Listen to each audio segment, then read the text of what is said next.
കർത്താവായ യേശുക്രിസ്തുവിന്റെ പരിശുദ്ധമായിരിക്കുന്ന നാമത്തിന് മഹത്വമുണ്ടാകട്ടെ. ഞാനിന്ന് മുതൽ 2 വീഡിയോയായിട്ട് ഒരു വിഷയം പറയാമെന്ന് ആഗ്രഹിക്കുന്നു. ആ വിഷയം ഇതാണ്: ഉൽപ്രാവണത്തിൽ ഉപേക്ഷിക്കപ്പെടുന്നവർ ആരല്ല എന്നുള്ളതാണ്. സാധാരണ നിങ്ങൾ പല വീഡിയോകളും കേട്ടിരിക്കും, ഉൽപ്രാവണത്തിൽ എടുക്കപ്പെടുന്നവർ ആരല്ല എന്നുള്ളതായിരിക്കുന്ന വീഡിയോകൾ കേട്ടിരിക്കാം.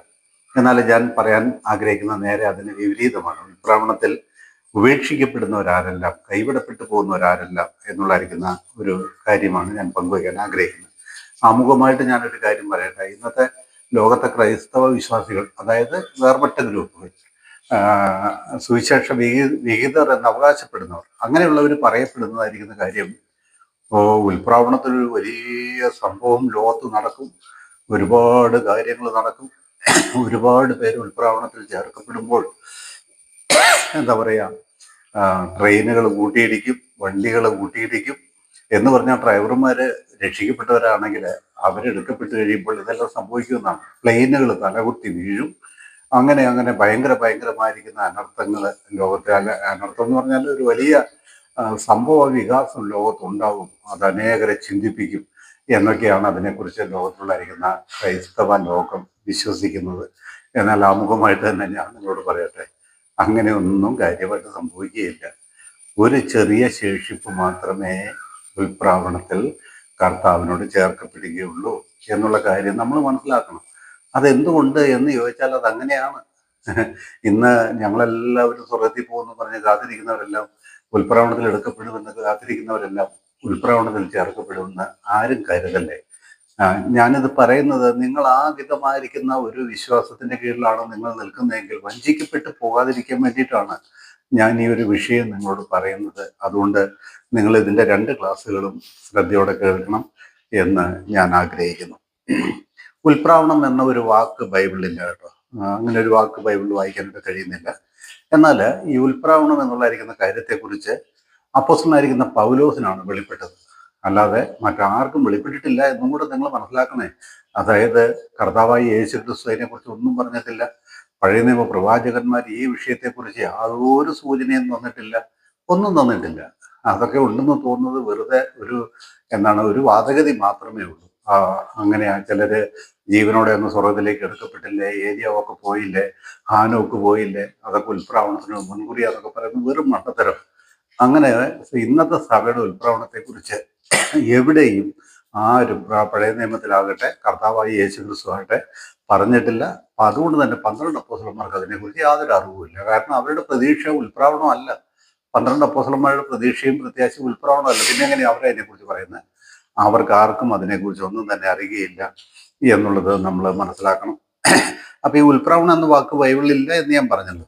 അതിനെക്കുറിച്ച് പ്രതിപാദിക്കുന്നതായിരിക്കുന്ന 2 വേദഭാഗങ്ങളാണ് നമുക്ക് കാണാൻ കഴിയുന്നത്.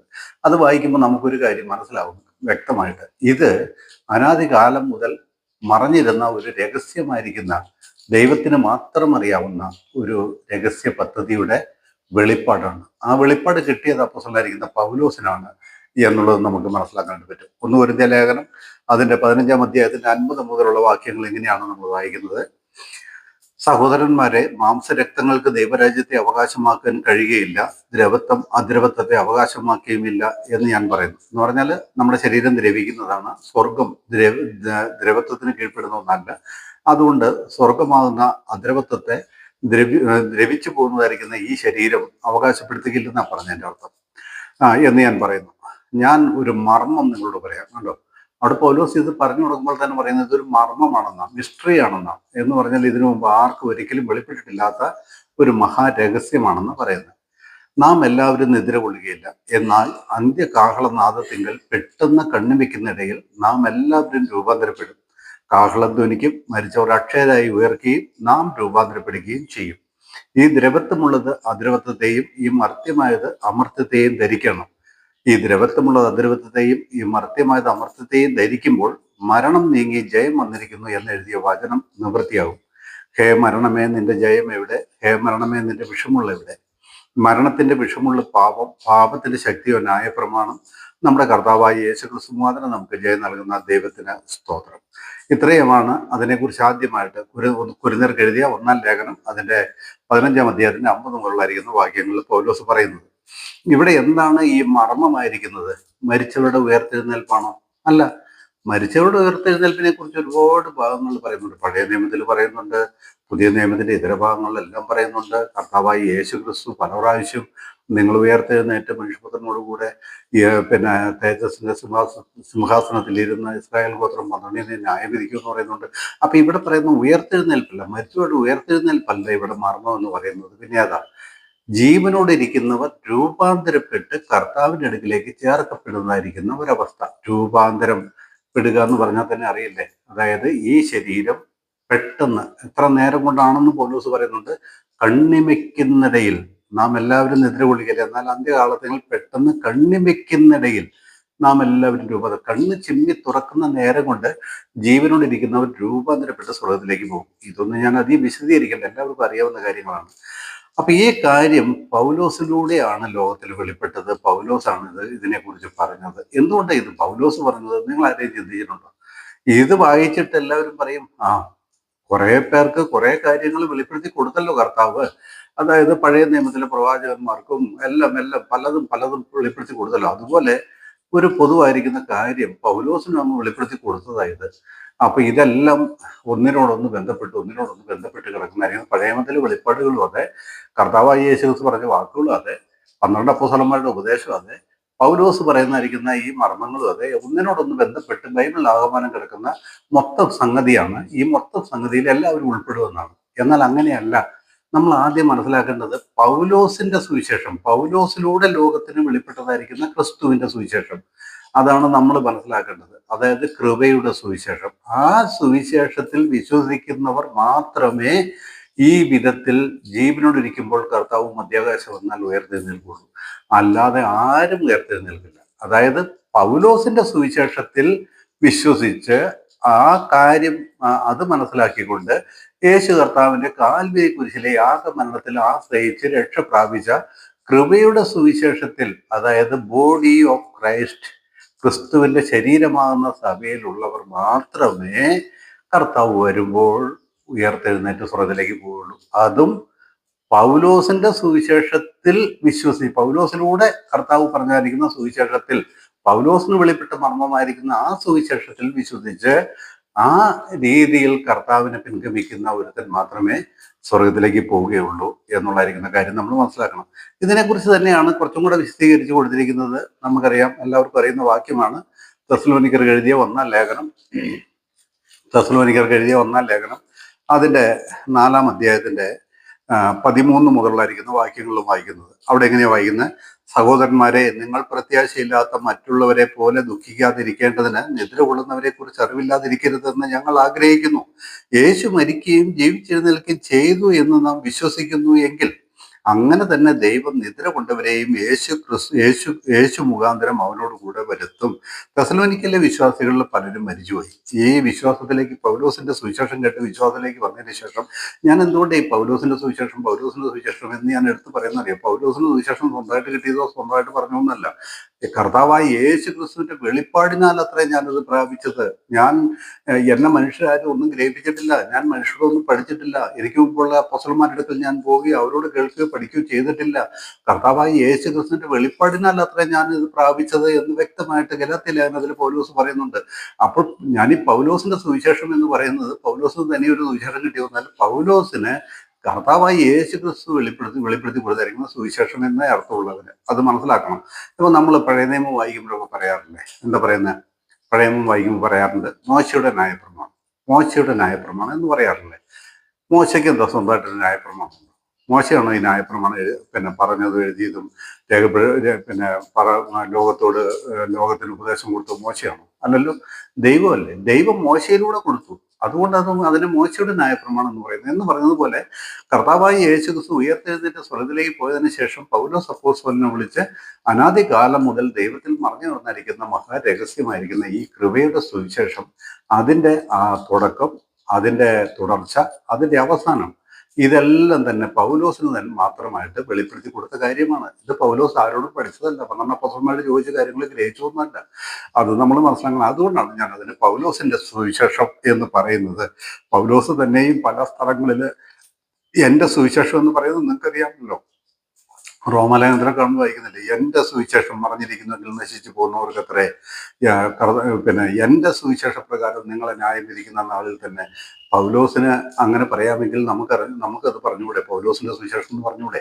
അതുകൊണ്ടാട്ടോ ഞാൻ അവിടെ അങ്ങനെ പറയുന്നത്. എന്നാൽ ഇന്നത്തെ ക്രൈസ്തവ ലോകത്തിൽ വേർപെട്ടവരെന്ന് വിശ്വസിക്കുന്നവരിൽ അനേക ലക്ഷങ്ങളും കൂടി 99% അങ്ങനെ തന്നെ പറയാം, 99-ലും മേലെ ശതമാനം പേരും എന്താ വിശ്വസിക്കുക? എല്ലാ സുവിശേഷവും ഒന്നാ. ക്രിസ്തു പറഞ്ഞ സുവിശേഷവും 12 അപ്പോസ്തലന്മാർ പറഞ്ഞ സുവിശേഷവും പൗലോസ് പറഞ്ഞ സുവിശേഷം എല്ലാം ഒന്നാ. ഞാൻ ആദ്യം പറഞ്ഞതുപോലെ വെളിപ്പാടുകൾ ഓരോരുത്തർക്കും ഒരേ കാലത്ത് ഒരേന്ന് കിട്ടിയതുകൊണ്ട് പൗലോസിന് ചില വെളിപ്പാട് കിട്ടി എന്നേ ഉള്ളൂ. സംഗതി എല്ലാം ഒന്ന് തന്നെയാണ് എന്നങ്ങ് വരുത്തി തീർക്കുക. അല്ലെന്നാണ് ഞാൻ പറയുന്നത്. അല്ല, അങ്ങനെ നിങ്ങൾ ധരിക്കല്ലേ, വിചാരിക്കല്ലേ. അല്ല, പൗലോസിന് ലഭിച്ച സുവിശേഷം ഒരു പുതിയ യുഗ പിറവിയാണ്, ഒരു കൃപായുഗത്തിന്റെ ആരംഭമാണ്. അതിൽ വിശ്വസിക്കുന്നവരിൽ കർത്താവായ യേശുക്രിസ്തു മധ്യാകാശം വരുമ്പോൾ ജീവനോടെ ഇരിക്കുന്നവർ മാത്രമേ ഈ ഉൽപ്രാവണത്തിൽ എടുക്കപ്പെടുകയുള്ളൂ, രൂപാന്തരപ്പെടുകയുള്ളൂ. ഈ രൂപാന്തരമാണ് ഇവിടെ മർമ്മം.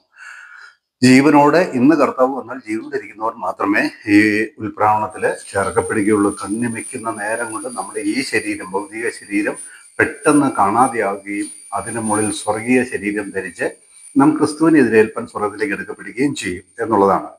അപ്പൊ അത് പൗലോസിന്റെ സുവിശേഷത്തിൽ ആഴമായി വിശ്വസിക്കുന്നവർക്ക് മാത്രമുള്ളതാ. യേശു ക്രിസ്തുവിന്റെ 3.5 വർഷത്തെ ശുശ്രൂഷയിലൂടെ ദൈവരാജ്യത്തിന്റെ സുവിശേഷത്തിൽ വിശ്വസിക്കുന്നവർക്കല്ല. അതുപോലെ തന്നെ 12 അപ്പോസ്തലന്മാരുടെ സുവിശേഷത്തിൽ വിശ്വസിക്കുന്നവർക്കല്ല. 12 അപ്പോസ്തലന്മാരുടെ സുവിശേഷം പ്രസംഗിച്ചത്, കർത്താവ് പഠിപ്പിച്ചിരിക്കുന്ന ദൈവരാജ്യത്തിന്റെ സുവിശേഷമാണ്. അവര് ചെയ്തു പോന്നിരുന്നത് പിന്നെ ന്യായപ്രമാണമാണ്. 12 അപ്പോസ്തലന്മാർ ചെയ്തു പോന്നിരുന്ന ന്യായപ്രമാണമാണ്. ആ സുവിശേഷം അല്ല ഈ സുവിശേഷം. ഇത് വ്യത്യാസമുണ്ട്. അതുകൊണ്ട് ഞാൻ ഇതിന് പൗലോസിന്റെ സുവിശേഷം എന്ന് പറയുന്നത്. അപ്പോൾ ഈ സുവിശേഷ പ്രകാരം വിശ്വസിക്കുന്നവരായിരിക്കുന്നവർ മാത്രമാണ് ഈ ഉൽപ്രാവണത്തിൽ ചേർക്കപ്പെടുകയുള്ളൂ എന്നുള്ളതായിരിക്കുന്ന കാര്യം നമ്മൾ ആരും വിസ്മരിക്കരുത് എന്ന് ഞാൻ ഒന്നുകൂടെ ഓർമ്മിപ്പിക്കുന്നു. എന്നിട്ട് ഇവിടെ പറയുകയാണ് 14 വാക്യം, യേശു മരിക്കുകയും ജീവിച്ചെഴുന്നേൽക്കുകയും ചെയ്തു എന്ന് നാം വിശ്വസിക്കുന്നുവെങ്കിൽ അങ്ങനെ തന്നെ ദൈവം നിദ്ര കൊണ്ടവരെ യേശു മുഖാന്തരം അവനോട് കൂടെ വരുത്തും.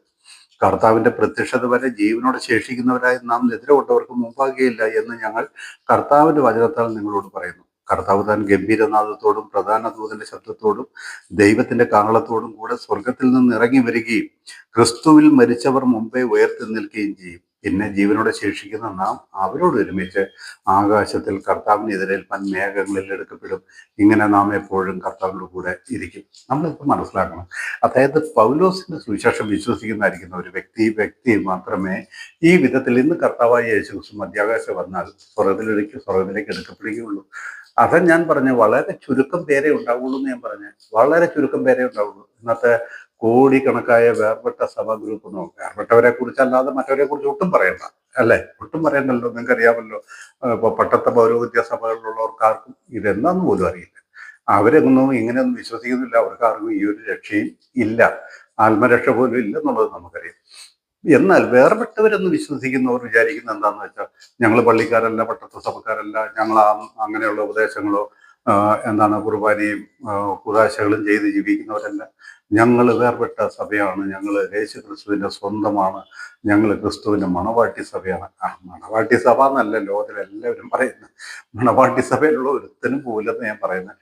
മണവാട്ടി സഭയിലുള്ളവരാരും പോകില്ല. മണവാട്ടി സഭയുടെ പ്രതീക്ഷയും പ്രത്യാശയൊക്കെ എന്താണെന്ന് ഞാൻ അടുത്ത വീഡിയോയിൽ നിങ്ങളോട് പറയുന്നതാണ്. അവരുടെ പ്രതീക്ഷയും പ്രത്യാശയും 1000 ആണ്ട് ക്രിസ്തുവിനോട് കൂടെ വാഴുന്ന പ്രതീക്ഷയാണ്, പ്രത്യാശ. അവർക്ക് പിന്നെ എങ്ങനെ ഉൾപ്രവണത്തിൽ പോകാൻ പറ്റുന്നത്? മനുഷ്യനറിയാത്തൊരു കാര്യത്തിൽ എങ്ങനെയാ മനുഷ്യൻ അതിനോട് ചേർക്കപ്പെടുന്നത്? നിങ്ങൾ വിചാരിക്കുക, നിങ്ങൾ ചിന്തിക്കുക. അതായത് ഈ പറയുന്ന വേർപെട്ട സഭക്കാരെല്ലാം പറയുന്നത് ക്രിസ്തുവിനോട് കൂടെ 1000 ആണ്ട് വാഴാൻ വേണ്ടി കാത്തിരിക്കുന്നവരെ, ഭൂമിയിൽ വാഴാൻ വേണ്ടി, ഭൂമിയിൽ ഭരിക്കാനും ഭൂമിക്ക് വേണ്ടി കാത്തിരിക്കുന്നവര് ഉൽപ്രാവണത്തിൽ സ്വർഗത്തിലേക്ക് എടുക്കപ്പെടുന്ന അങ്ങനെ. അതിൻ്റെയൊക്കെ വിശദങ്ങളും വാക്യങ്ങളെല്ലാം ഞാൻ അടുത്ത വീഡിയോയിലൂടെ കൊടുക്കാം കേട്ടോ. ഇവിടെ പറയുന്നത് പൗലോസിലൂടെ വിശ്വസിച്ച ഈ വിശ്വാസ സമൂഹത്തിന്റെ ആ വെളിപ്പാട്, പൗലോസിന് കിട്ടിയതായിരിക്കുന്ന കൃപയുടെ സുവിശേഷത്തിന്റെ വെളിപ്പാടിന്റെ അതിലൂടെ വിശ്വസിച്ചവരുടെ ഗണം, ആ ഗണത്തിൽപ്പെട്ടവർ മാത്രം, അവർ മാത്രമാണ് ഉൽപ്രവണത്തിൽ ചേർക്കപ്പെടുകയുള്ളൂ.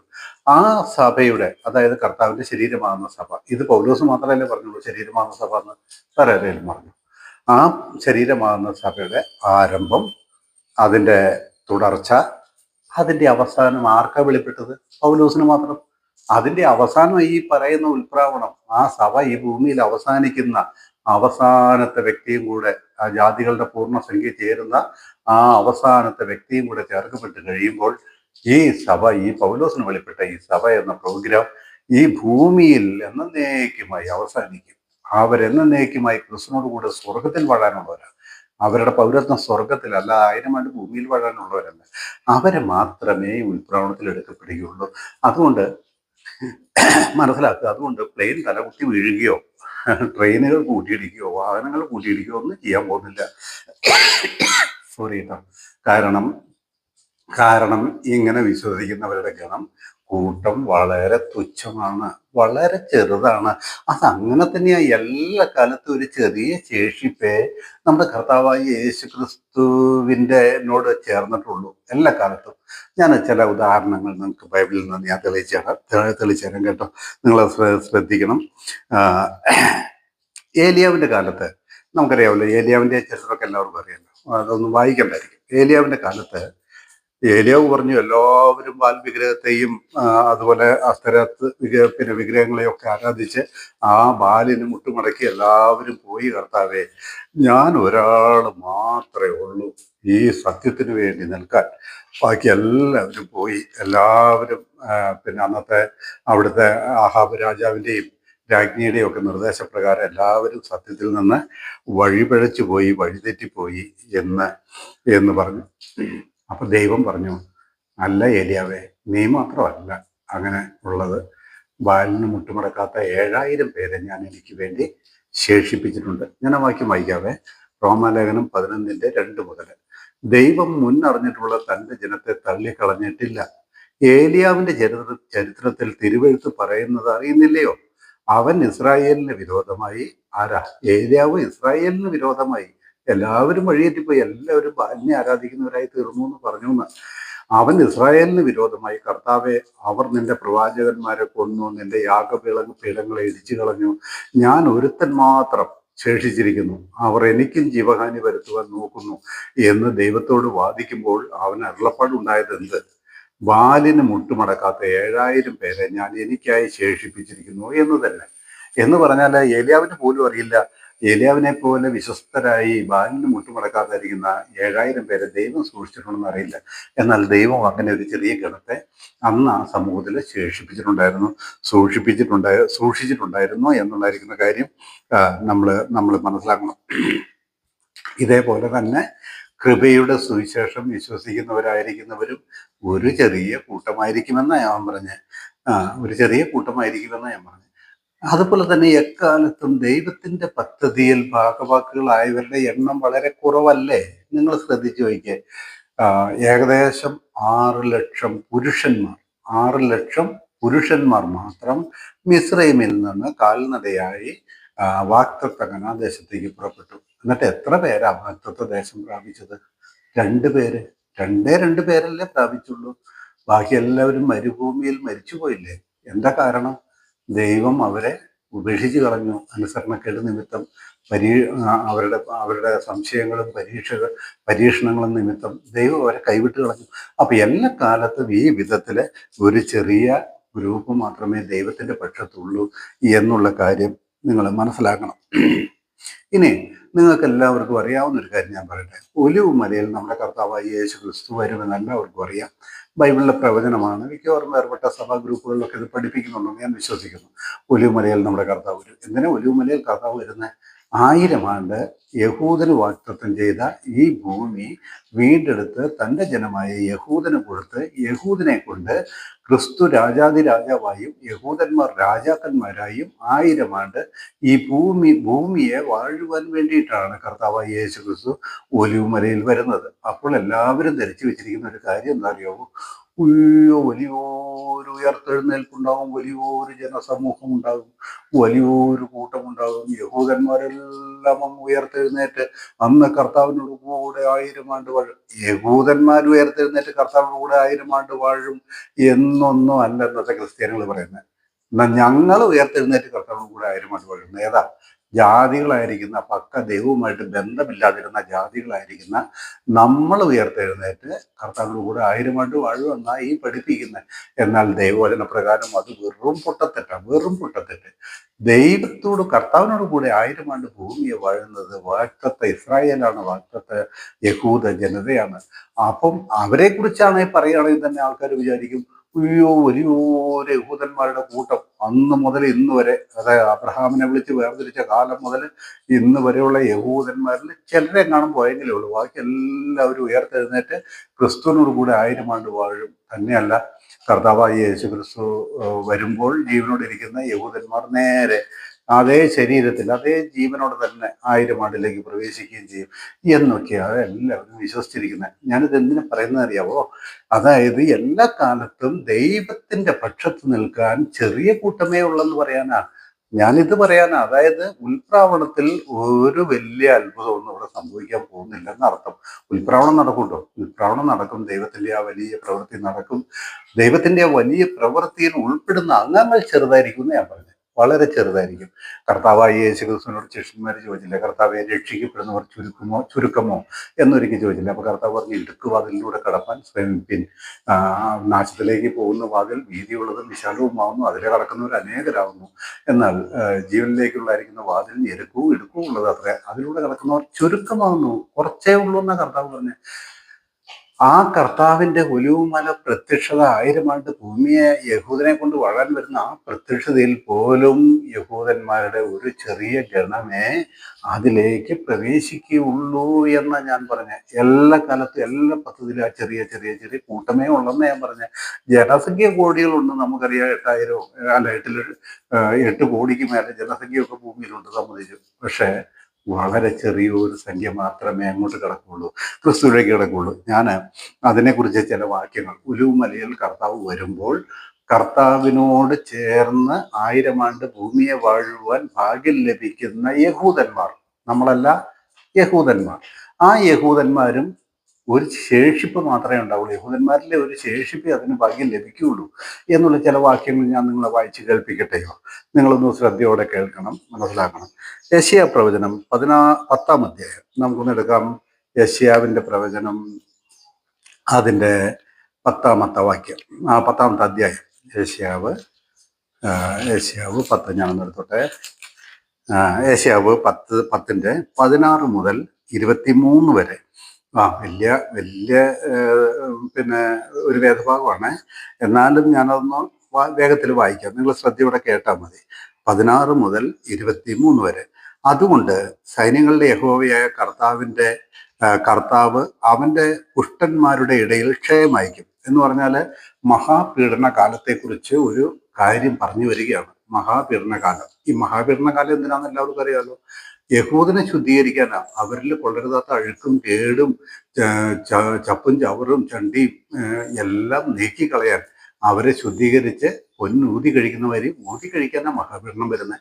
എന്നിട്ട് അവരിൽ നിന്ന് നല്ലവരെ തിരഞ്ഞെടുത്തുകൊണ്ട് 1000 ആണ്ട് വാഴ്ചയിലേക്ക് കിടക്കുന്നത്, അതിനെ മഹാപീഡനം വരുന്നത്. അത് മനസ്സിലാക്കണം.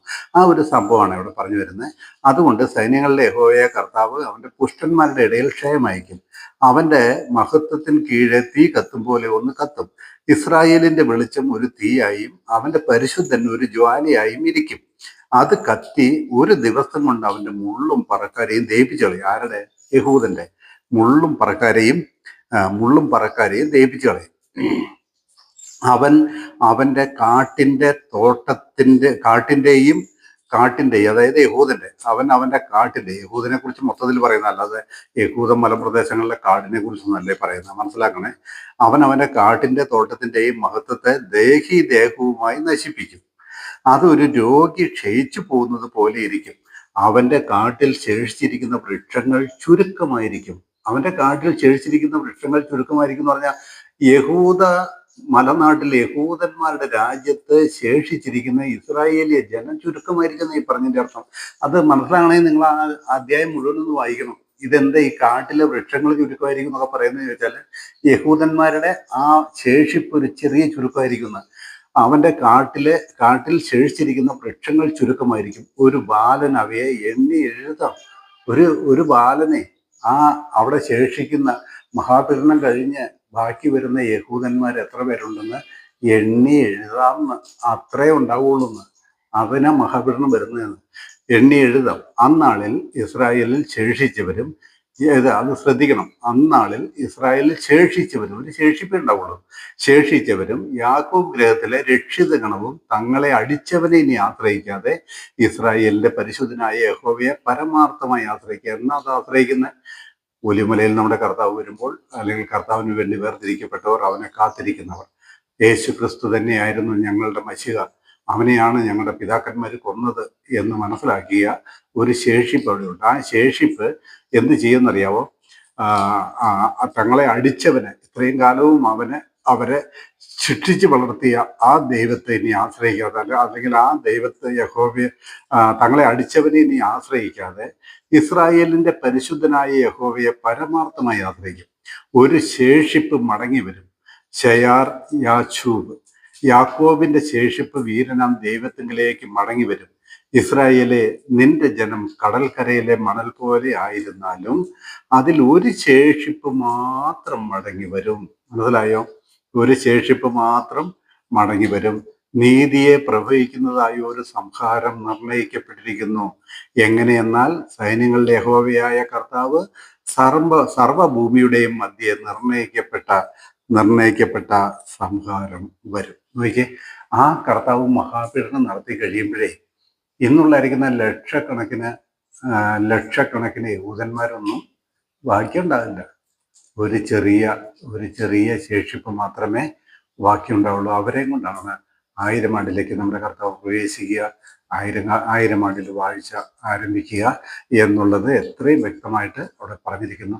അവരുടെ കാട്ടിലെ വൃക്ഷങ്ങളെ ഒരു ബാലന് എണ്ണി എഴുതാം. അവരുടെ മനുഷ്യന്മാർ ബാക്കി വരുന്ന യഹൂദയിലെ ഈ മഹാപീഡനം വന്നു കഴിയുമ്പോൾ ഇസ്രായേലിലെ ജനങ്ങളിൽ ബാക്കിയുള്ളതായിരിക്കുന്ന മനുഷ്യരെ എണ്ണി എഴുതാൻ പറ്റുന്ന വിധത്തിൽ അത്രയേ ഉണ്ടാവുള്ളൂ എന്നാണ് ഈ പറഞ്ഞത്. ഈ അധ്യായം എന്തിനെ കുറിച്ചാണ് പറയുന്നത്, ഏതാണ് ഇതിലെ വിഷയം എന്നൊക്കെ നിങ്ങളൊന്ന് വായിച്ചാൽ മതി. ഞാൻ ഒന്നുകൂടെ പറയട്ടെ.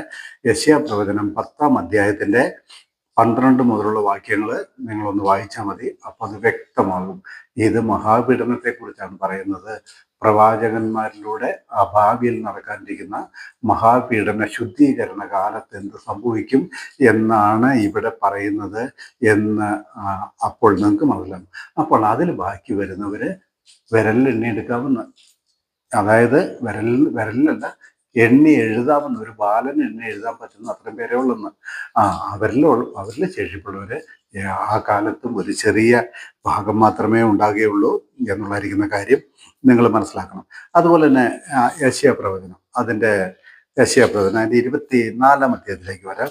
24-ാം അധ്യായം അതിൻ്റെ 1 മുതൽ 6 വരെയുള്ള വാക്യം ഞാൻ വായിക്കാം. യെശയ്യാ പ്രവചനം തന്നെ 24-ന്റെ 1 മുതൽ 6 വരെയുള്ളതായിരിക്കുന്ന വാക്യം. യഹോവ ഭൂമിയെ നിർജ്ജനവും ശൂന്യവുമാക്കി കീഴ്മേൽ മറിക്കുകയും.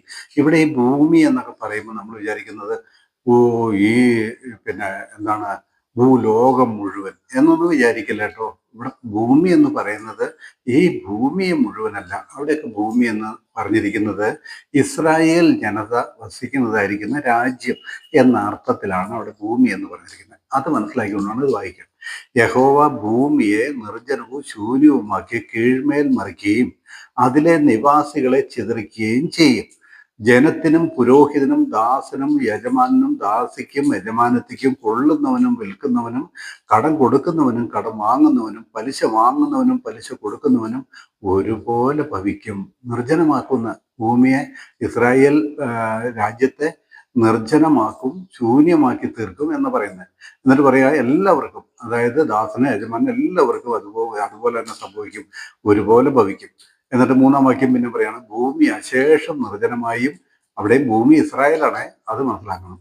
ഭൂമി അശേഷം നിർജ്ജനമായും കവർച്ചയായും പോകും. യഹോവയല്ലോ ഈ വചനം അരുളി ചെയ്തിരിക്കുന്നത്. ഭൂമി ദുഃഖിച്ച് വാടിപ്പോകുന്നു, ഭൂതലം ക്ഷയിച്ച് വാടിപ്പോകുന്നു, ഭൂമിയിലെ ഉന്നതന്മാർ ക്ഷീണിച്ച് പോകുന്നു, ഭൂമി അതിലെ നിവാസികളാൽ മലിനമായിരിക്കുന്നു, അവർ പ്രമാണങ്ങളെ ലംഘിച്ചു. അപ്പൊ ഈ പ്രമാണങ്ങളുള്ളതായിരിക്കുന്ന ജനത ഭൂമിയിൽ എവിടെയുള്ളതെന്ന് നിങ്ങൾക്ക് അറിയാൻ പാടില്ല. ഇതുകൊണ്ട് ഞാൻ പറഞ്ഞു ഇവിടെ ഭൂമി എന്ന് പറഞ്ഞിരിക്കുന്നത് ഇസ്രായേലാണെന്ന്. അവർ പ്രമാണങ്ങളെ ലംഘിച്ചു, ന്യായപ്രമാണം ലംഘിച്ചു എന്ന്.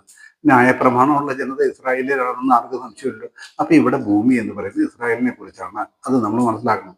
അവർ പ്രമാണങ്ങളെ ലംഘിച്ചു, ചട്ടത്തെ മറിച്ചു, നിത്യ നിയമത്തിന് ഭംഗം വരുത്തി. നിത്യ നിയമത്തിന് ഭംഗം വരുത്തിയിരിക്കുന്നു. നിത്യ നിയമം എന്ന് പറഞ്ഞാൽ ദൈവം അവരോട് നിത്യമായിരിക്കുന്ന നിയമം ചെയ്തിരിക്കുക.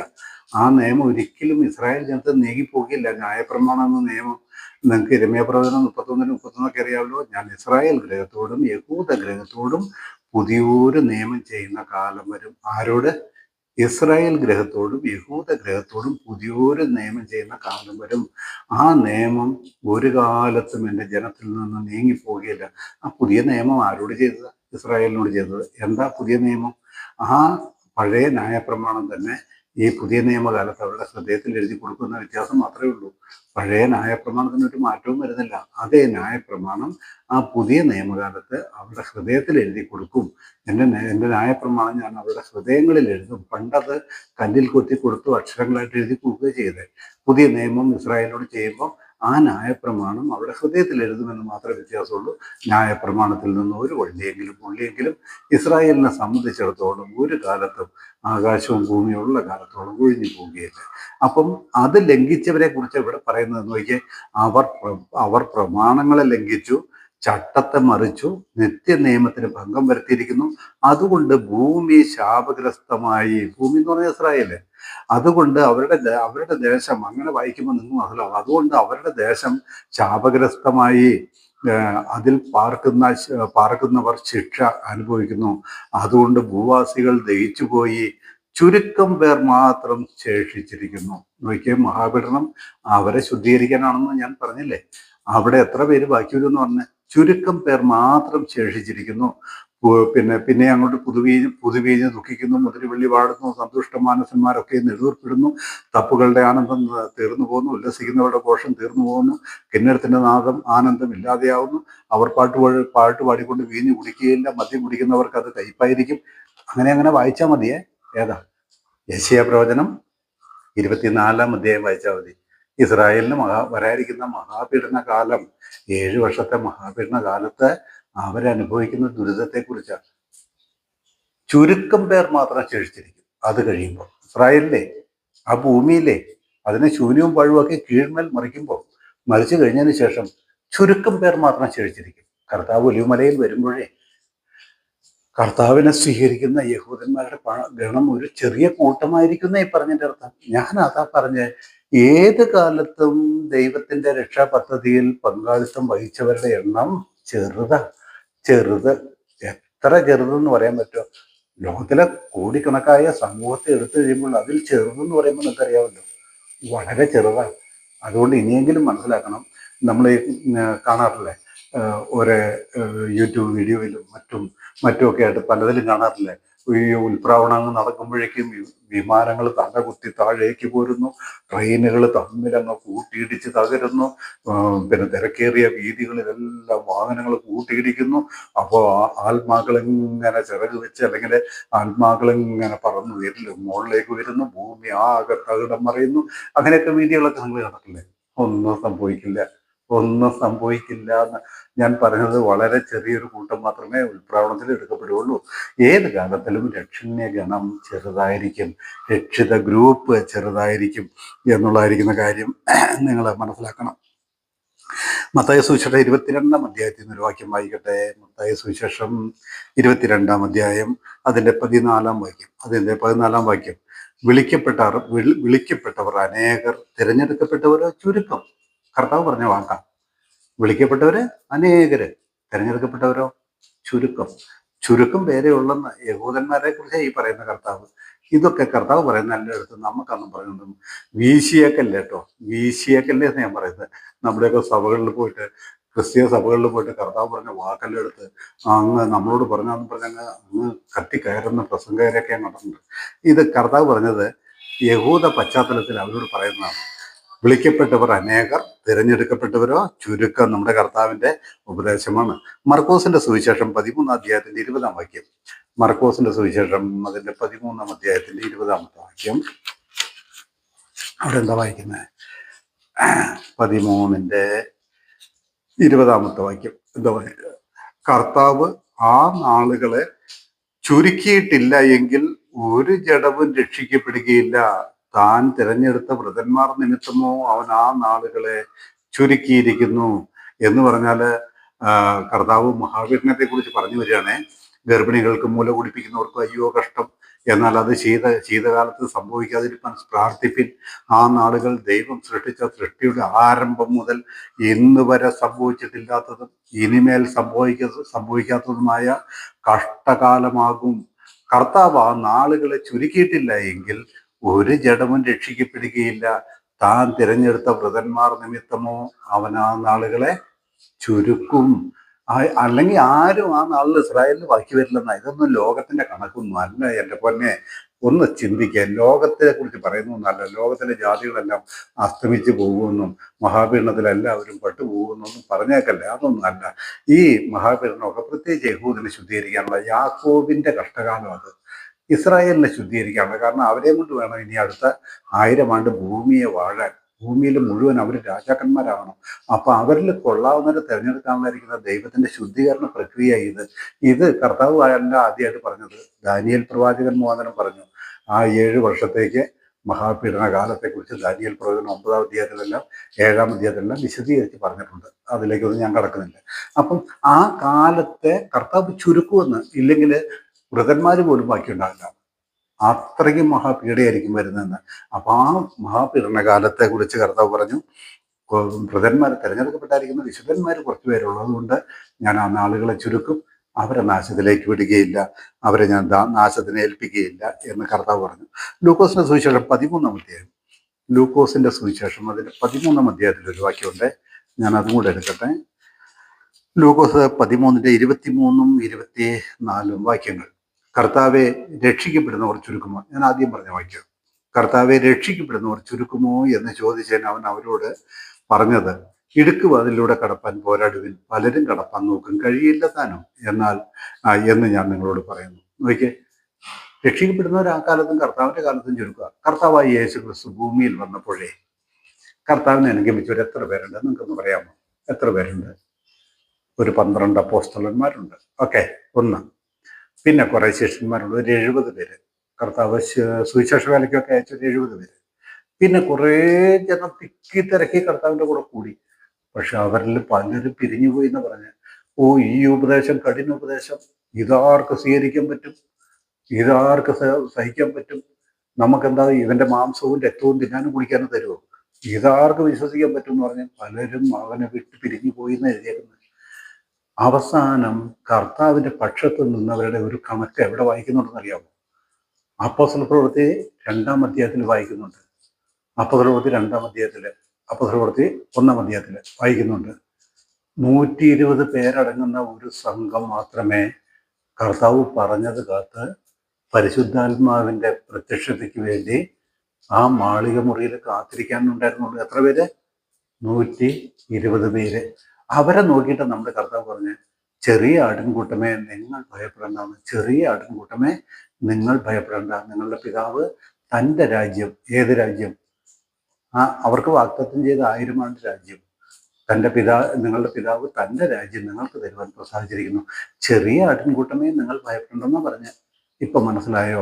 വലിയൊരു സംഖ്യ അല്ല എല്ലാ കാലത്തും ഉൽപ്രാവണത്തിൽ എടുക്കപ്പെടുന്നതും രക്ഷിക്കപ്പെടുന്നതും 1000 ആണ്ട് വാഴ്ചയിലേക്ക് പ്രവേശിക്കുന്നതൊന്നും വലിയൊരു സംഖ്യ അല്ല. ഇതൊക്കെ ചെറിയ ചെറിയ സംഖ്യകളാണ്. ചെറിയ കൂട്ടമേ ഉണ്ടാവുകയുള്ളൂ എന്നുള്ളതായിരിക്കുന്ന കാര്യം ഇപ്പോൾ നിങ്ങൾക്ക് മനസ്സിലായി കാണുമെന്ന് ഞാൻ വിചാരിക്കുന്നു. യെഹെസ്കേൽ പ്രവചനം ഞാൻ ഒരു വേദഭാഗം കൂടെ വായിച്ച് ഈ വീഡിയോ അവസാനിപ്പിക്കാം. ഇതിൻ്റെ 2-ാം ഭാഗം ഞാൻ അടുത്ത ആഴ്ച ഇടാൻ കേട്ടോ. യെഹെസ്കേലിൻ്റെ പ്രവചനം അതിൻ്റെ 5-ാം അധ്യായത്തിൽ നിന്ന് ഈ കാര്യം വ്യക്തമായിട്ട് യെഹെസ്കേലിന് പറഞ്ഞു കൊടുക്കുന്ന ഒരു ഭാഗമുണ്ട്. ആ ഭാഗം മുഴുവൻ ഞാനൊന്ന് വായിച്ചോട്ടെ. ആ 5-ാം അധ്യായത്തിന്റെ 1-ാമത്തെ വാക്യം മുതലാണ്. യെഹെസ്കേൽ പ്രവചനം അതിന്റെ 5-ാം അധ്യായത്തിന്റെ 1 മുതലുള്ള വാക്യങ്ങൾ. മനുഷ്യപുത്ര, നീ മൂർച്ചയുള്ള ഒരു വാളെടുത്ത് ക്ഷൗരക്കത്തിയായി പ്രയോഗിച്ച് നിന്റെ തലയും താടിയും ക്ഷൗരം ചെയ്യുക. പിന്നെ തുലാസ് എടുത്ത് രോമം തൂക്കി വിഭാഗിക്കുക. എന്ന് പറഞ്ഞാൽ ഇവിടെ എന്താ പറഞ്ഞതെന്ന് മനസ്സിലായോ? അതായത് നീ നിന്റെ തലയും താടിയും ഒക്കെ ക്ഷൗരം ചെയ്ത് ഒരു കത്തിയും കൊണ്ട് ക്ഷൗരം ചെയ്യാൻ പറഞ്ഞു. വലിയ താടിയും മുടിയൊക്കെ ഉണ്ടാകാതിരിക്കാം, പ്രവാചകന് ഉണ്ടാകാതിരിക്കാം, നമുക്കറിയില്ല. അതെടുത്തിട്ട് എല്ലാം എടുത്തു വെക്കാൻ പറഞ്ഞു. എടുത്തു വെച്ചിട്ട് അതിനെ തൂക്കണം. അതിനെ തൂക്കി നോക്കണം. തൂക്കി നോക്കിയിട്ട് 3 ഭാഗമായിട്ട് അതിനെ പീസാക്കണം, ഭാഗങ്ങളായിട്ട് തിരിക്കണം. 3 ഭാഗങ്ങളായിട്ട് ആ തലയും തലമുടിയും വിവാഹിക്കണം. എന്നിട്ട് പറഞ്ഞു, നിരോധന കാലം തികയുമ്പോൾ 1/3 നീ നഗരത്തിന്റെ നടുവിലിട്ട് ചുട്ടുകളയണം. അപ്പൊ ഈ തൂക്കി വിഭാഗിച്ച് വെച്ചിരിക്കുന്ന ഈ രോമത്തിലെ 1/3 നഗരത്തിന്റെ നടുവിലിട്ട് ചുട്ടുകളയണം. 1/3 എടുത്ത് ബാക്കിയുള്ളതിൽ 1/3 എടുത്ത് അതിന്റെ ചുറ്റും വാൾ കൊണ്ട് അടിക്കണം. അതിന്റെ ചുറ്റും വാൾ കൊണ്ട് അടിക്കണം. വാൾ കൊണ്ട് രോമത്തെ അടിച്ചാൽ നമുക്കറിയാം പീസ് പീസായി പറന്ന് കാറ്റിലേക്ക് പോകും. 1/3 വാൾ കൊണ്ട് അടിക്കണം. 1/3 കാറ്റത്തെ ചിതറിച്ച് കാണണം. വാൾ കൊണ്ട് അടിച്ച് കാറ്റത്തെ ചിതറിച്ച് കാണണം എന്ന് പറഞ്ഞാൽ വാള് യുദ്ധത്തെയാണ് കാണിക്കുന്നത്. യുദ്ധത്താൽ പട്ടുപോകുന്ന മരിച്ചു പോകുന്ന ജനത്തെയാണ് കാണിക്കുന്നത്. മനസ്സിലാക്കുക. താഴേക്ക് വരുമ്പോൾ മനസ്സിലാവും. കാറ്റത്തെ ചിതറിച്ചുകളാണ്. അവയുടെ പിന്നാലെ ഞാൻ വാള് വരും, ദൈവകോപവും അതിന്റെ പിന്നാലെ വരുമെന്ന്. എന്ന് പറഞ്ഞാൽ പിന്നെ മഹാപീഡന കാലത്ത് 2 കോപം കൂടെ വരുന്നത് നിങ്ങൾക്കറിയാമല്ലോ. ഒന്ന് പിന്നെ സാത്താൻ ഇനി അല്പകാലമേ ഉള്ളൂ എന്ന് വെച്ച് അതിക്രോധത്തോടെ നിങ്ങളുടെ അടുക്കൽ ഇറങ്ങി വന്നിരിക്കുന്നു എന്ന് വെളിപ്പാട് ദിവസം 12-ാം അധ്യായത്തിൽ വായിക്കുന്നില്ലേ? എന്നാൽ അതേ വെളിപ്പാട് ദിവസം പുസ്തകത്തിൽ നമ്മൾ എന്ത് വായിക്കുന്നുണ്ട്? കുഞ്ഞാടിന്റെ ദൈവത്തിന്റെ കോപവും വന്നു, കുഞ്ഞാടിന്റെ കോപവും വന്നുവല്ലോ, ആർക്ക് നിൽക്കാൻ കഴിയും എന്ന് വായിക്കുന്നില്ലേ? ഇതൊക്കെ മഹാപീഡനത്തെക്കുറിച്ച് ഈ പറയുന്നത്. മഹാപീഡനത്തിന്റെ 7 വർഷം ദൈവത്തിന്റെ കോപവും വന്നു, കുഞ്ഞാടിന്റെ കോപവും വന്നുവല്ലോ, ആർക്ക് നിൽക്കാൻ കഴിയും എന്നാണ് ഇവിടെ വായിച്ചു നോക്കിയേ. 1/3 കാറ്റത്ത് ചിതറിച്ച് കളയണം. അതായത് 1/3 എടുത്ത് അതിന് ചുറ്റും വാൾ കൊണ്ടടിക്കണം. 1/3 ചുട്ട് കളയാൻ പറഞ്ഞിട്ടുണ്ട്. പിന്നെ 1/3 എടുത്ത് വാൾ കൊണ്ടടിക്കണം. 1/3 കാറ്റത്ത് ചിതറിച്ച് കളയണം. കാറ്റത്ത് അവയെ പറപ്പിച്ചിടണം. എന്ന് പറഞ്ഞാൽ ഒരുപാട് പേര് നമുക്കറിയാം മഹാപീഡന കാലത്ത് പിന്നെ അന്യജാതികളുടെ വാളുകൊണ്ട് വീഴും, അനേക രാജ്യങ്ങളിലേക്ക് പിടിക്കപ്പെട്ടു പോകും, പ്രശ്നങ്ങൾ ഇനിയും ഉണ്ടാകും. 1/3 കാറ്റത്ത് ചിതറിച്ച് കളയണം. അവയുടെ പിന്നാലെ ഞാൻ വാൾ വരും. ഏതാ? ഈ കോപം സാധാന്യ ശിക്ഷ ഏറ്റ് പിന്നെ എന്താണ് തകർന്നിരിക്കുന്ന ജനത്തിന്റെ നേരെ ദൈവത്തിന്റെ കോപവും വരുമെന്ന് അതാ വെളിപ്പാട് പുസ്തകത്തിൽ പറയുന്നത്. അതിൽ നിന്ന് കുറഞ്ഞൊരു സംഖ്യ എടുത്ത് നിന്റെ വസ്ത്രത്തിന്റെ കോന്തലയ്ക്കൽ കെട്ടണം. ഈ 3ആയി ഭാഗിച്ചതില് ഏകദേശം 3 ഭാഗത്തെയും നശിപ്പിക്കുക. അതില് 3ാമത്തെ ഭാഗം നശിപ്പിക്കുന്നതിന് മുമ്പ് അതിൽ നിന്ന് കുറഞ്ഞൊരു സംഖ്യ എടുത്ത് നിന്റെ മുണ്ടിന്റെ കോന്തലയ്ക്കൽ കെട്ടിവെക്കാൻ പറഞ്ഞു. ബാക്കി എല്ലാം നശിപ്പിക്കുകയാണ്. മഹാപീഡന കാലത്ത് യഹൂദിന് വരുന്ന ശിക്ഷാവിധിയെ കുറിച്ച് ഈ പറഞ്ഞാൽ നിങ്ങൾക്ക് മനസ്സിലാവുന്നുണ്ടോ? അതിൽ നിന്ന് കുറഞ്ഞൊരു സംഖ്യ എടുത്ത് നിന്റെ വസ്ത്രത്തിന്റെ കോന്തലയ്ക്കൽ കെട്ടണം. ഇതിൽ നിന്ന് പിന്നെയും നീ അല്പം എടുത്ത് തീയിലിട്ട് ചുട്ടുകളയും. ഈ മുണ്ടിന്റെ കോന്തലയ്ക്കൽ കെട്ടിയതിൽ നിന്നും അല്പം എടുത്തിട്ട് അതും എല്ലാം ഉള്ളിലാണ്. അതിൽ നിന്നും കുറച്ചെടുത്തിട്ട് നീ തീയിലിട്ട് ചുട്ടുകളയണം. അതിൽ നിന്ന് ഇസ്രായേൽ ഗ്രഹത്തിലേക്കെല്ലാം ഒരു തീ പുറപ്പെടും. ആ ചുട്ടുകളയുന്ന തീയിൽ നിന്ന് ഇസ്രായേൽ ഗ്രഹത്തിലേക്കെല്ലാം ഒരു തീ പുറപ്പെടും. യഹോവയെ കർത്താവ് ഇപ്രകാരം അരുളിച്ചെയ്യുന്നു, ഇത് യെരൂശലേമാകുന്നു. അതായത് ആ രംഗങ്ങളൊക്കെ വായിക്കുമ്പോഴേ അത് മനസ്സിലാവും. ഇത് യെരൂശലേമിനെ കുറിച്ചാണ് പറയുന്നത്. ഇത് യെരൂശലേമാകുന്നു, ഞാൻ അതിനെ ജാതികളുടെ മധ്യേ വെച്ചിരിക്കുന്നു. അതിന് ചുറ്റും രാജ്യങ്ങളുണ്ട്. അത് ദുഷ്പ്രവൃത്തിയിൽ ജാതികളെക്കാൾ എൻ്റെ ന്യായങ്ങളോട്, ചുറ്റുമുള്ള രാജ്യങ്ങളെക്കാൾ എൻ്റെ ചട്ടങ്ങളോട് മത്സരിച്ചിരിക്കുന്നു. എൻ്റെ ന്യായങ്ങളെ അവർ തള്ളിക്കളഞ്ഞു, എൻ്റെ ചട്ടങ്ങളെ അവർ അനുസരിച്ച് നടന്നിട്ടില്ല. ഇപ്പൊ മനസ്സിലായില്ലേ? ഇസ്രായേലിന് വരുന്ന മഹാപീഡനത്തെ കുറിച്ച് ഇവിടെ പറഞ്ഞത് മനസ്സിലായില്ലേ? ചട്ടങ്ങളെ അവർ അനുസരിച്ച് നടന്നിട്ടുമില്ല. അതുകൊണ്ട് യഹോവയെ കർത്താവ് ഇപ്രകാരം അരുളിച്ചെയ്യുന്നു, നിങ്ങൾ നിങ്ങളുടെ ചുറ്റുമുള്ള ജാതികളെക്കാൾ അധികം മത്സരിച്ചു. എൻ്റെ ചട്ടങ്ങളെ അനുസരിച്ച് നടക്കാതെയും എൻ്റെ ന്യായങ്ങളെ പ്രമാണിക്കാതെയും ചുറ്റുമുള്ള ജാതികളുടെ ന്യായങ്ങളെ പോലും ആചരിക്കാതെയും ഇരിക്കൊണ്ട് യഹോവയായ കർത്താവ് ഇപ്രകാരം അരുളിച്ചെയ്യുന്നു, ഇതാ ഞാൻ തന്നെ നിനക്ക് വിരോധമായിരിക്കുന്നു. ജാതികൾ കാണുക, ഞാൻ നിന്റെ നടുവിൽ ന്യായവിധികളെ നടത്തും. ഞാൻ ചെയ്തിട്ടില്ലാത്തതും മേലാൽ ഒരിക്കലും ചെയ്യാത്തതും ആയ കാര്യം നിന്റെ സകല മ്ലേച്ഛതകളും നിമിത്തം ഞാൻ നിന്നിൽ പ്രവർത്തിക്കും. ഈ വാക്യം നിങ്ങൾക്ക് ഓർമ്മ വരുന്നുണ്ടോ? ഈ യെഹെസ്കേൽ പ്രവചനം 5:9 നിങ്ങൾക്ക് ഓർമ്മ വരുന്നുണ്ടോ? ഞാൻ ഒന്നുകൂടി വായിക്കാം, ഓർത്തു വയ്ക്കുക. ഓർമ്മ വരുന്നുണ്ടോന്ന്? ഞാൻ ചെയ്തിട്ടില്ലാത്തതും മേലാൽ ഒരിക്കലും ചെയ്യാത്തതുമായ കാര്യം നിന്റെ സകല മ്ലേച്ഛതകളും നിമിത്തം ഞാൻ നിന്നിൽ പ്രവർത്തിക്കും. ഇതെവിടെയാ പറഞ്ഞെന്നറിയാമോ? നമ്മുടെ കർത്താവ് പറഞ്ഞു, ആ നാളുകൾ ലോകാരംഭം മുതൽ ഇന്ന് വരെ സംഭവിച്ചിട്ടില്ലാത്തതും ഇനിമേൽ സംഭവിക്കാത്തതുമായിരിക്കുന്ന മഹാകഷ്ടം അന്നുണ്ടാകും. അതാ ഇവിടെ പറഞ്ഞിരിക്കുന്നത്. നോക്കിയേ, ഞാൻ ചെയ്തിട്ടില്ലാത്തതും മേലാൽ ഒരിക്കലും ചെയ്യാത്തതുമായ കാര്യം നിന്റെ സകല ഇസ്രായേലിനോട് പറയുന്ന നിന്റെ സകല മ്ലേച്ഛതകളും നിമിത്തം ഞാൻ നിന്നിൽ പ്രവർത്തിക്കും. ആകയാൽ നിന്റെ മധ്യേ അപ്പന്മാർ മക്കളെ തിന്നും. പണ്ടൊരിക്കൽ നടന്ന ഇത് ശലോമോന്റെ കാലത്തെ. ആകയാൽ നിന്റെ മധ്യേ അപ്പന്മാർ മക്കളെ, ശലോമോന്റെ കാലത്തല്ല, അതിന് ശേഷം, സോറി. ആകയാൽ നിന്റെ മധ്യേ അപ്പന്മാർ മക്കളെ തിന്നും, മക്കളുടെ അപ്പന്മാരെ തിന്നും. ഞാൻ നിന്നിൽ ന്യായവിധി നടത്തും. നിന്നിലുള്ള ശേഷിപ്പിനെ ഒക്കെ ഞാൻ എല്ലാ കാറ്റുകളിലേക്കും ചിതറിച്ചു കളയും. അതുകൊണ്ട് യഹോവയെ കർത്താവ് അരുളി ചെയ്യുന്നത്, നിന്റെ എല്ലാ വെറുപ്പുകളാലും സകല മ്ലേച്ഛതകളാലും എൻ്റെ വിശുദ്ധ മന്ദിരത്തെ നീ അശുദ്ധമാക്കിയതുകൊണ്ട് എന്നാണ് ഞാനും നിന്നെ ആദരിക്കാതെ എൻ്റെ കടാക്ഷം നിങ്ങളിൽ നിന്ന് മാറ്റിക്കളയും. ഞാൻ കരുണ കാണിക്കുകയില്ല. നിന്നിൽ മൂന്നിലൊന്ന് മഹാമാരി കൊണ്ട് മരിക്കും. വീണ്ടും പറയുന്നത് കേട്ടോ, നിന്നിൽ മൂന്നിൽ ഒന്ന് മഹാമാരി കൊണ്ട് മരിക്കും. ക്ഷാമം കൊണ്ടും അവർ നിന്റെ നടുവിൽ മുടിഞ്ഞു പോകും. മഹാപീഠത്തിൽ അവർക്ക് സംഭവിക്കുന്ന മുടിഞ്ഞു പോകും. മൂന്നിലൊന്ന് നിന്റെ ചുറ്റും വാൾ കൊണ്ട് വീഴും. കണ്ടോ, വാളുകൊണ്ട് മുടിയടിക്കാൻ പറഞ്ഞില്ലേ? എന്താണെന്ന് മനസ്സിലായില്ലേ? മൂന്നിലൊന്ന് നിന്റെ ചുറ്റും വാൾ കൊണ്ട് വീഴും. മൂന്നിലൊന്ന് ഞാൻ എല്ലാ കാറ്റുകളിലേക്കും ചിതറിച്ചു കളയും. അവരുടെ പിന്നാലെ വാൾ ഉരുകയും ചെയ്യും. അങ്ങനെ എൻ്റെ കോപത്തിന് നിവൃത്തി വരും. ഞാൻ അവരോട് എൻ്റെ ക്രോധം തീർത്ത് തൃപ്തനാകും. എൻ്റെ ക്രോധം അവരിൽ നിവർത്തിക്കുമ്പോൾ യഹോവയായ ഞാൻ എൻ്റെ തീഷ്ണതയിൽ അതിനെ അരുളി ചെയ്തു എന്ന് അവർ അറിയും. ഇത്രയും കൊണ്ട് നിർത്തട്ടെ. അതായത് നിങ്ങൾ 5-ാം അധ്യായം വായിക്കണം, എസ്കേൽ 5-ാം അധ്യായം. ഇപ്പൊ മനസ്സിലായോ 1000 ആണ്ടിലേക്ക് നീക്കുവാക്കി വരുന്ന യഹൂദന് എത്രയുണ്ടാവുന്നു? നിങ്ങൾ വിചാരിച്ചുകൊണ്ടിരുന്നു ഞങ്ങളെല്ലാവരും 1000 ആണ്ടിൽ ക്രിസ്തുവിനോട് വാഴാൻ പോകാമെന്ന് പറഞ്ഞ് വിചാരിച്ചുകൊണ്ടിരുന്നു. എൻ്റെ പൊന്നെ, ഇത് നിങ്ങളെക്കുറിച്ച് പറയുന്ന കാര്യങ്ങളൊന്നും അല്ല. നിങ്ങളൊന്നും അല്ല 1000 ആണ്ട് ക്രിസ്തുവിനോട് കൂടെ വാഴുന്നത്. യഹൂദനാണ്. അവരിൽ നിന്ന് തനി തങ്കം ഉലയിൽ ചുട്ട് കീടം നീക്കി ശുദ്ധീകരിച്ചെടുത്താൽ ബാക്കി എത്ര വരുമോ അത്രയും. ചെറിയൊരു കൂട്ടം മുണ്ടിന്റെ കോന്തലക്കലെടുത്ത് കുറച്ച് കെട്ടിവെക്കാൻ പറഞ്ഞില്ലേ, അതിൽ നിന്നും പിന്നെയും കുറച്ചെടുത്ത് ചുട്ട് കളയാൻ പറഞ്ഞു. ബാക്കി എന്തോരം ഉണ്ടാവും? ഇത്രയും ഇസ്രായേലി 1000 ആണ്ടിലേക്ക് കർത്താവിനോടുകൂടെ വാഴുവാനായി ജീവനോടെ 1000 ആണ്ടിലേക്ക് പ്രവേശിക്കുകയുള്ളൂ. ജീവനോടെ, അത് മനസ്സിലാക്കണം. ജീവനോടെ 1000 ആണ്ടിലേക്ക് ലോകത്തെ ഭരിക്കുവാൻ ഭാഗ്യം ലഭിക്കുന്ന യഹൂദന്മാർ വളരെ ചുരുക്കമായിരിക്കും. ഞാൻ ഈ പറഞ്ഞതിൻ്റെ കാര്യം എന്താ അറിയാമോ? കാര്യം എന്ന് പറഞ്ഞാൽ എല്ലാ കാലത്തും ദൈവത്തിൻ്റെ രക്ഷിതഗണം വളരെ ചുരുക്കമാണ്. നിങ്ങൾ ഒരു വിമാനവും തകർന്ന് കാത്തിരിക്കേണ്ട, ഒരു ട്രെയിനും കൂട്ടിയിടിക്കില്ല. പിന്നെ ഒരു വീട്ടിലും 4-5 പേരെ കാണാതെയാവും, ബാക്കിയുള്ളവർ ബാക്കി വരും.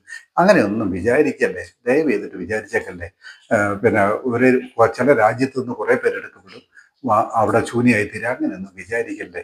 ഒരു ചെറിയ ഗണം, ഒരു ചെറിയ ഗ്രൂപ്പ് മാത്രമേ ഉൽപ്രാവണത്തിൽ എടുക്കപ്പെടുകയുള്ളൂ. അതിനെക്കുറിച്ച് ഞാൻ പറഞ്ഞു വന്നത്. ഇസ്രായേലും ഇസ്രായേലിൽ നിന്ന് കടന്നു വന്നപ്പോൾ ബാക്കി വന്നത് 2 പേരാണ് വാഗ്ദത്ത ദേശം ജീവനോടെ കണ്ടത്, അല്ലേ? നിങ്ങൾക്കറിയാമല്ലോ. ഏലിയാവ് പറഞ്ഞു, ഞാനൊരുത്തൻ മാത്രമേ ശേഷിക്കുന്നുള്ളൂ പറഞ്ഞു. അല്ല, ലക്ഷക്കണക്കിന് യഹൂദന്മാരുള്ളവരുടെ നിന്ന് കർത്താവ് തിരഞ്ഞെടുത്ത് ബാക്കി സൂക്ഷിച്ചു വെച്ചത് 7000 പേരുണ്ടെന്ന് പറഞ്ഞു കർത്താവ്. 7000 പേര്. അതുപോലെ തന്നെ കർത്താവും പല വാക്കുകളെന്ന് പറഞ്ഞു. എന്താ പറഞ്ഞത്? ചുരുക്കം പേരേ ഉണ്ടാവുള്ളൂ. കർത്താവ് പലപ്പോഴായിട്ട് പറഞ്ഞിട്ടുണ്ട്. അതൊക്കെ ഞാൻ വായിച്ച് കേൾപ്പിച്ചല്ലോ. ഇനി 1000 ആണ്ടിൽ ഒരു മലയിൽ നമ്മുടെ കർത്താവ് കാലിയായിട്ടുമ്പോഴും മഹാപീഠനത്തിന്റെ അവസാനം ബാക്കി വരുന്നവരെ ഈ മുണ്ടിന്റെ കോന്തലക്കിൽ കെട്ടില്ലേ, ആ കോന്തലക്കിൽ കെട്ടിയ മുടി പോലെ ഒരു കുറച്ചേ ബാക്കി വരും. ഞാൻ നിങ്ങൾക്ക് യെശയ്യാ പ്രവചനത്തിൽ നിന്ന് വായിച്ചു തന്നില്ലേ, വായിച്ച് കേൾപ്പിച്ചില്ലേ? ഓർക്കുന്നുണ്ടോ? ഒരു ബാലൻ അവയെ എണ്ണി എഴുതിയെടുക്കാം. ബാക്കി വരുന്നവരെ ഇസ്രായേൽ കാടുകളിലെ മരങ്ങൾ മുഴുവൻ നശിക്കും. ഞാൻ അവയെ കീഴ്മേൽ മറിക്കും. ബാക്കി വരുന്ന മരങ്ങളെ ഒരു ബാലൻ എണ്ണിയെടുക്കാം. ഇത്രയും പേരെ വരുള്ളൂ. ഈ ദൈവത്തിന്റെ രക്ഷാപ്രവൃത്തിയിൽ എപ്പോഴും ചെറിയ ഗ്രൂപ്പാണ് ബാക്കി വരുന്നത്. ഇതറിഞ്ഞിട്ടാണോ നിങ്ങൾ പറയുന്നത്, അയ്യോ കർത്താവ് വരുമ്പോൾ ഒരു പറ്റ വിശ്വാസ സമൂഹം ഉയർത്തെഴുന്നേറ്റ് സ്വർഗത്തിലേക്ക് അങ്ങ് പോകുമെന്ന് പറയുന്നത്? പോകില്ല. പൗലോസിലൂടെ വെളിപ്പെട്ട കൃപയുടെ സുവിശേഷത്തിൽ ആശ്രയിച്ച് വിശ്വസിക്കുന്നവർ മാത്രമേ അതൊരു ചെറിയ പങ്കേ ഉണ്ടാവൂ എന്ന് ഞാൻ വിശ്വസിക്കുന്നു. കാരണം ഞങ്ങൾ ഇത് രാപകലില്ലാതെ ഈ പൗലോസിന്റെ സുവിശേഷത്തെക്കുറിച്ച് പറയുന്നുണ്ട്. പക്ഷെ കേൾക്കുന്നവരെല്ലാം ഇത് വലിയ ദുരുപദേശം എന്ന് പറയുന്നത് തള്ളിക്കളയാണ്. ഒരു ചെറിയ ഗ്രൂപ്പ് മാത്രമേ കർത്താവിന് വേണ്ടി വേർതിരിയപ്പെടുകയുള്ളൂ. ഉൽപ്രാവണത്തിൽ ചേർക്കപ്പെടാൻ കുറച്ച് പേരെ ഉണ്ടാവുള്ളൂ. ഞാൻ നിങ്ങളോട് പറയട്ടെ, ഉൽപ്രാവണം നടന്നു, കുറച്ച് പേരെ കാണാനില്ല എന്ന് പറയുന്നത് കുറെ വ്യക്തികളെ ഫോണിലൊക്കെ വിളിക്കും. അത് കഴിയുമ്പം ഇപ്പം എൻ്റെ സഹോദരന്മാരോ ആരെങ്കിലും ഒക്കെ എന്നെ വിളിക്കില്ലേ, ഞാൻ ഉൽപ്രവണത്തിലൊക്കെ എടുക്കപ്പെട്ട് കഴിയുമ്പം അവരെന്ത് പറയും, അവന് വിളിച്ചിട്ട് കിട്ടുന്നില്ല, അവന് ഫോണൊന്നും എടുക്കുന്നില്ല, അവൻ്റെ വീട്ടിൽ ആരും ഫോണൊന്നും എടുക്കുന്നില്ല, അങ്ങനെ പറയില്ലേ. അങ്ങനെയുള്ള കുറേ പേര് അറിയും എന്തോ സംഭവിച്ചിട്ടുണ്ട്, കുറച്ച് പേരെ കാണാനില്ലാതെയായിട്ടുണ്ട്. അതൊരു വലിയ വാർത്തയായിരിക്കില്ല ലോകത്തിന്, അതൊരു വലിയ വാർത്തയായിരിക്കുകയില്ല. അപ്പോൾ ഉൾപ്രവണത്തിൽ കൈവിടപ്പെടുന്നവർ ആര് എന്നുള്ളതിലേക്ക് ഞാൻ കടന്നു വന്നില്ല. അടുത്ത വീഡിയോയിലൂടെ ആരൊക്കെ കൈവിടപ്പെടും ഇന്നത്തെ ക്രിസ്തീയ സമൂഹത്തിൽ എന്നുള്ളത് ഞാൻ അടുത്ത വീഡിയോയിലൂടെ പറയാം. എൻ്റെ കർത്താവ് നിങ്ങളെ ഏവരെയും ധാരാളമായിട്ട് അനുഗ്രഹിക്കട്ടെ. കർത്താവായ യേശു ക്രിസ്തുവിൻ്റെ നാമം മഹത്വപ്പെടുമാറാകട്ടെ. ആമേൻ, ആമേൻ.